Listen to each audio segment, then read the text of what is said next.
જિલ્લા પસંદગી સમિતિ દ્વારા નિમણૂક મલ્ટીપર્પઝ હેલ્થ વર્કરની નિમણૂકને લઈ વિવાદ છંછેડાઈ ગયો છે.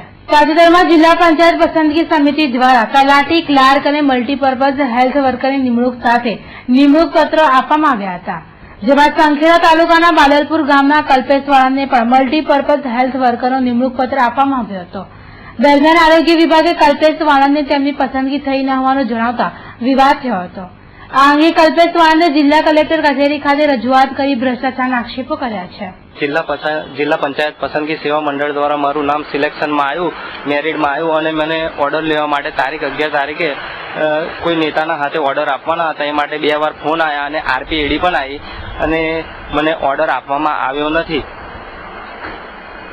અને આ બાબતે મને એવું લાગી રહ્યું છે કે મારો અધિકાર છીનવી અને કોઈક બીજાને અધિકાર અપાઈ રહ્યો એવું લાગી રહ્યું છે, જેનું ઉચ્ચ સ્તરીય તપાસ થવી જરૂરી છે. અને મેં DDO સાહેબને પણ મળ્યો અને બીજા અધિકારીઓને પણ, આરોગ્ય અધિકારીને પણ મળ્યો, પણ મને પૂરેપૂરો રિસ્પોન્સ આપ્યો નથી. શું કહે છે આરોગ્ય અધિકારીનું એવું કહેવું છે કે કોઈ હેન્ડીકેપે તમારી વિરુદ્ધ અરજી કરી છે, એના લીધે તમારો આ ઓર્ડર અટકાવવામાં આવ્યો છે એવું કહી રહ્યા છે.